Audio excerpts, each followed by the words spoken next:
where we discuss spirituality for daily life. If you haven't already, please subscribe down below. Hit that bell so you're notified anytime I have a new video coming up.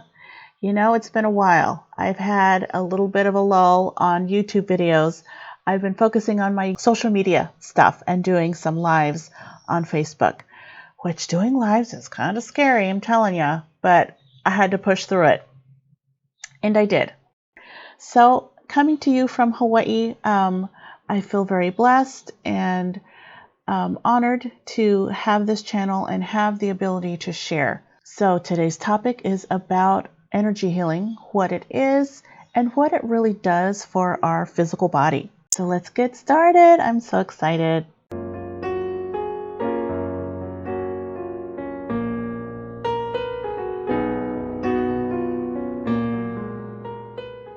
So what I have learned and what I do as a practitioner, I have learned the Reiki healing modality. There's actually quite a lot of different healing modalities. And really it's, whatever feels better to you, whatever has a stronger resonance for you, then go with it. But I wanted to talk a little bit about the Reiki energy healing experience and what it is, a little bit of history, and just some, insights. If you ever had questions about what is Reiki healing and what is energy healing overall. So what energy healing really is moving energy through your physical body. We are all light beings. We are energy first. We are in a physical body for a temporary basis, but we are originally energy. We always are energy. We're just housed in a fleshy body right now to have a physical experience here on planet Earth. And that, yes, that's a big concept. But, when you think about, life here, and we are taught that death is a final thing, it actually isn't. There's so much more to who we are than just this 3D physical body. There's so much more. And when we can tune into our energetic body, we can have really amazing experiences here on the planet during this lifetime. And wow, is this lifetime on this planet right now exciting and has taken some crazy turns. Yes, we are all in quarantine. Yes, there is a virus out there that is forcing humanity to our knees. And honestly, I think we've kind of had it coming, looking at how we've been treating the planet for the past 150 years or so. We have not been honoring Mother Nature. We have been using her as our trash can and our entertainment place, and not living with her and in harmony with her, but just as kind of a dumping ground.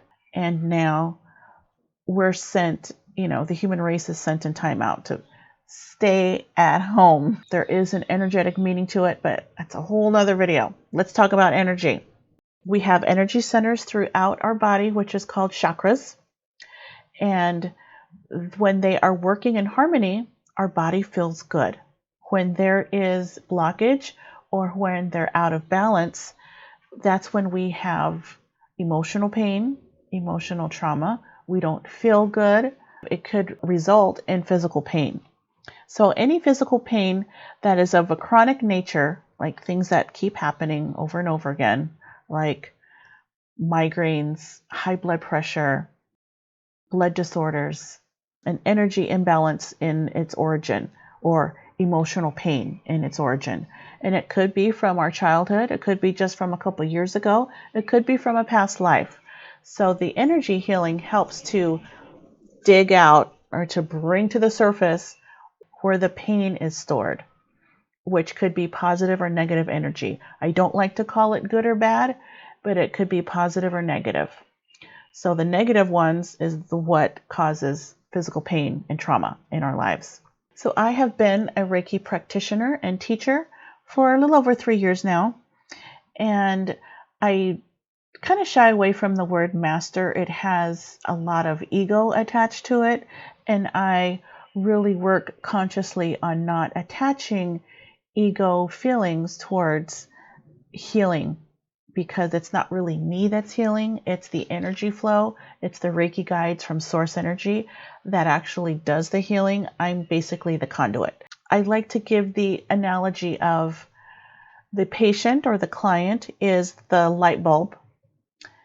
The practitioner is the cord connecting from the light, from the lamp, into the light socket.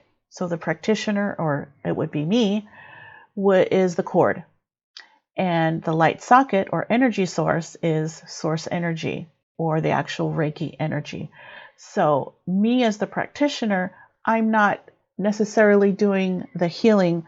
I'm just helping to conduct it and focus it onto the client in specific areas. And I get hints or messages or guidance from the Reiki guides, and I'll explain who those are later. They help me to navigate where the energy should go.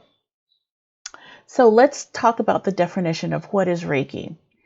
So Reiki, the actual word, is of a Japanese language origin, but this healing modality did not start in Japan.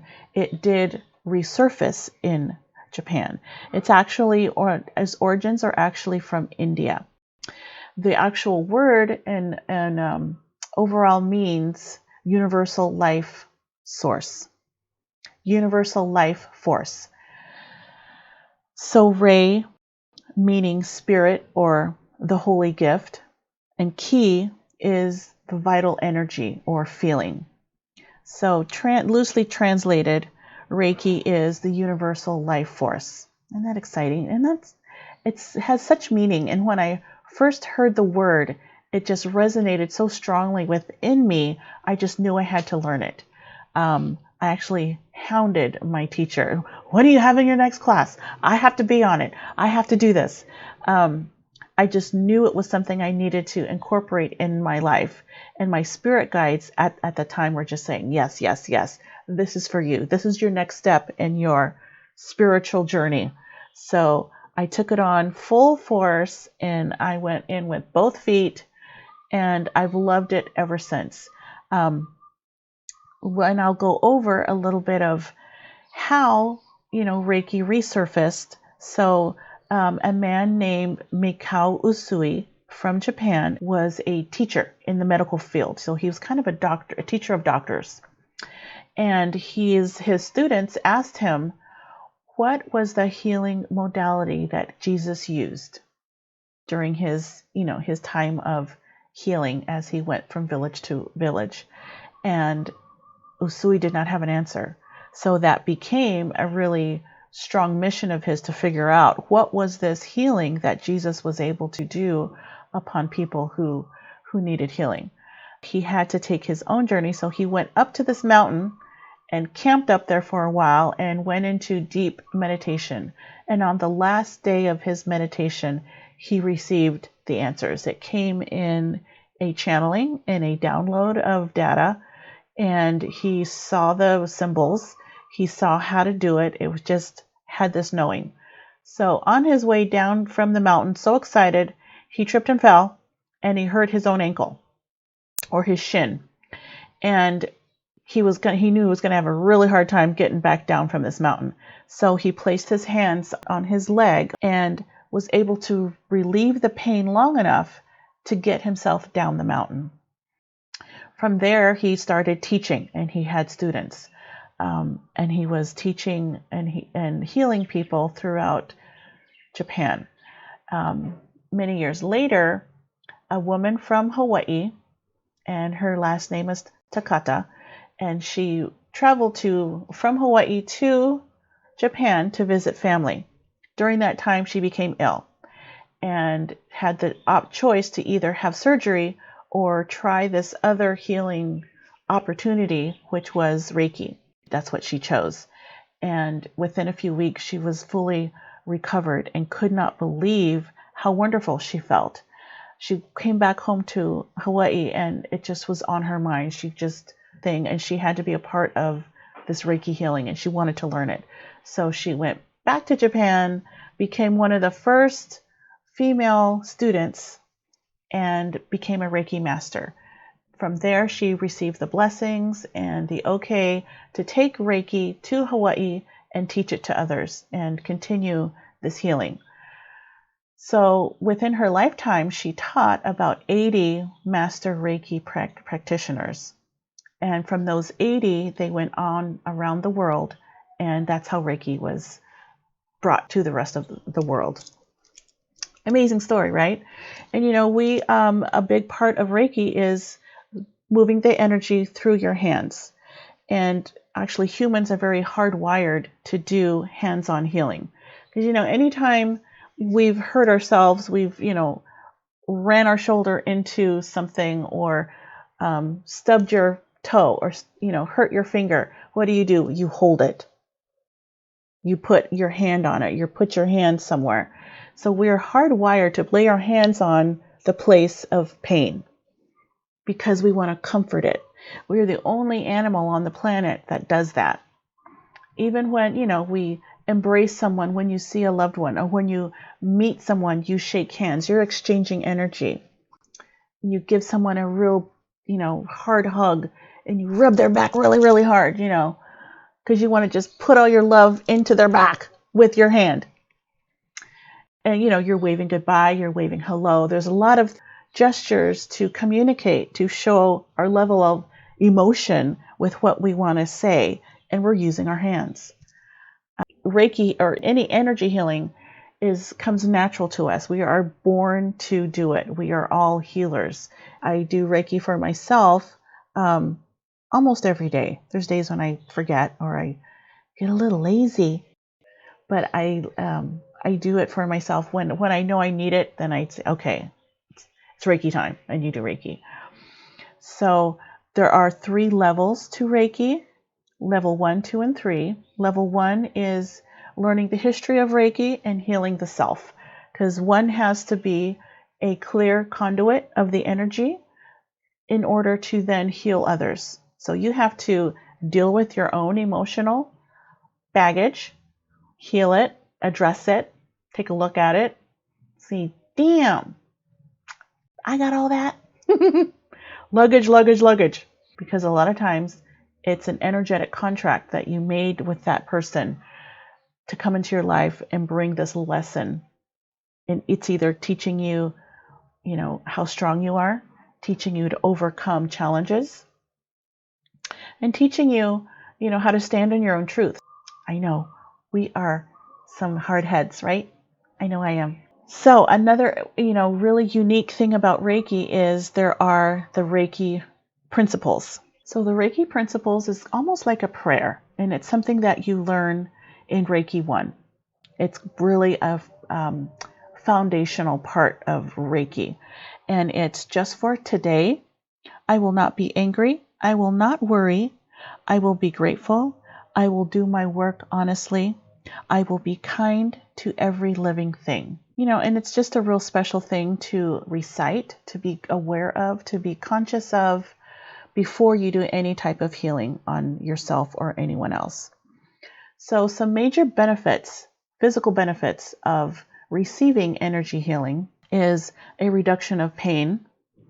It increases your bodily immune system, makes it stronger. It reduces stress and promotes relaxation. It does help to boost your healing. Energy healing helps to remove those negative energies that came as a result of the illness and takes away any toxins. It helps your body to detox. It does help with relieving depression and anxiety. It does help with sleep disorder and insomnia. I can attest to that because I have had insomnia for years, and there's times I just really, I like being up at night, and I get a lot of my own thinking, really good ideas and creativeness happens at night. I'm such a night owl. That's why I love the full moon. And this healing modality has been on the planet since the beginning of humans have been on the planet. It came from source energy. It is managed or cared for by special ascended masters, Reiki guides, and they are there to make sure that Reiki is never used for negative purposes. So a human, a practitioner, could never send negative Reiki to put something, negative upon someone. It can only be used for healing. So if you were to even try to use Reiki for harmful purposes, it will not work. It'll just really shut off on you. And you will actually could possibly lose your connection to being a Reiki practitioner.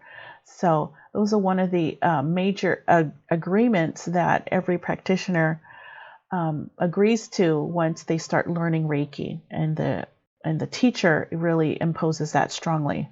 So another really unique thing about Reiki healing is it has symbols. There's a total of 5, and with each level you learn the symbols. Level 2 is you learn the first 3 symbols. Reiki 3, you learn the last 2. So level 1 is just basically working on yourself, healing your own body, removing any trauma and negative energies, so you can be a clear vessel.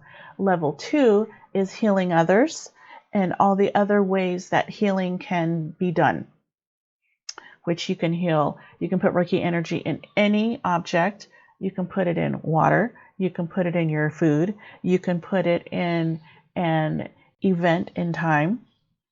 Which Reiki has no barrier to physical distance or time.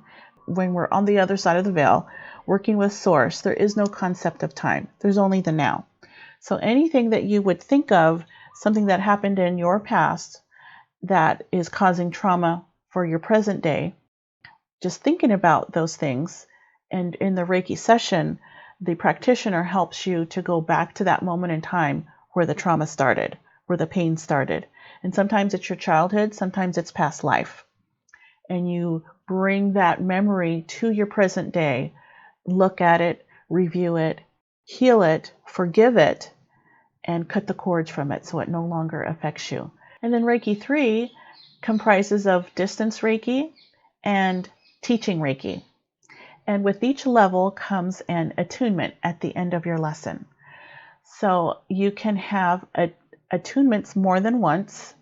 The one major attunement for each level is done by the practitioner.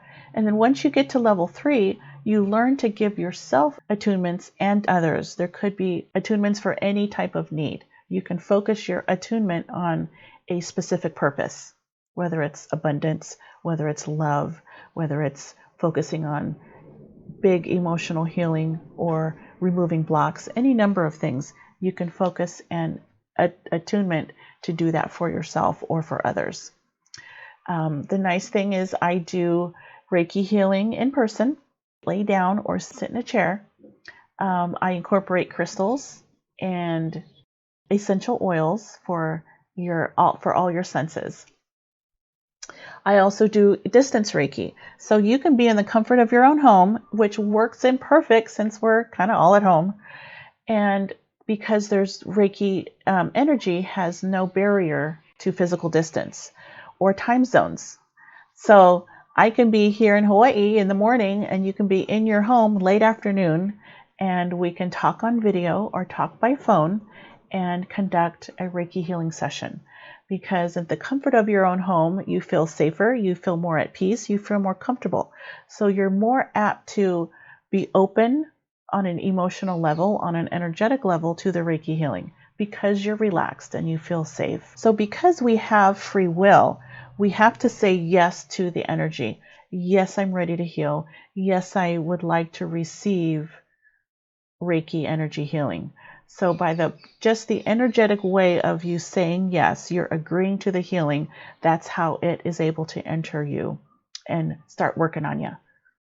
So it's amazing how if someone, might say yes, but they're really saying no, I can catch that right away. And sometimes that just means a little bit more discussion before the session starts. So I do offer free consultations to talk about, and answer, more questions, more in depth about what your situation is, give you a little bit more insight on how Reiki healing can help you specifically. After that, we can look at, booking. I am offering some special deals right now, knowing that people are at home and so many of us are, laid off from work, not having your regular income right now, but you feel the need to kind of unload some things. Because the energy on the planet is so strong right now, the veil between our 3D reality and 5D is getting stronger every day. So we're feeling the need to feel better, to get better. We know that there's something more for us, but we don't know what that is, but we want to get there. And sometimes we know we got to get rid of some baggage. And a great way to do that is through energy healing. I have a special sale, an introductory price. So for 30 minutes, $50, and for 1 hour is $90. And I'm running that special all month of May. You can contact me by email, purplespiриthealing, all one word, @gmail.com, or visit my website and you can contact me through there or any of my social media outlets on Instagram, Purple Spirit Healing, and my Facebook with the same name. You can message me in any one of those places and I'd be happy to answer your questions and schedule your free consultation. I hope you take advantage of these special pricing. Part of my soul journey and my purpose here on this planet is to help bring healing to anyone who is ready. And if you feel the calling to learn this modality, I'm going to be starting up classes again, starting in June. And if you're interested in that, you can visit my website for that as well. It is 6 to 7 hours of working with me, Reiki 1 and 2. And the first set is one-on-one courses with Reiki 1, as well as group online courses. It's all done through Zoom, and you can log in. The recording, it will be recorded so that if you're not able to log in at that time, you can watch the video later. But I really encourage you to go in live so that you can meet the other students. And I like to encourage, the Reiki community for us to get to know each other as light workers. If you live in the Honolulu area, I do have group Reiki sessions here at my home. We aren't doing it right now, but hopefully we can start back up in June. I'm putting it out to the universe. I want to do more Reiki shares. But even if you don't live here, we can do live practices. So I like to set up people who are in the same time zones to practice with each other and then recruit family and friends. Hey, I need to practice Reiki. So I hope you enjoyed this video. Please contact me. Put any comments down below if you have questions. Share this video with your friends if you know of somebody who might be interested. My classes are done via online, so you can live anywhere. And I am happy to adjust the times and days of the session to work with the majority of the people in classes. I do also give one-on-one sessions for each person for their attunement. And you get a whole bunch of lovely free things for being in my class. So check out my website, purplespiриthealing.com, and go under the courses tab and you'll find the Reiki 1 and 2 course there. And I don't have the current dates ready right now, but it will be sometime in June. I'm waiting to get some specific days from Spirit on that. Still up in the air a little bit. Aloha, everyone. Have a beautiful rest of your week.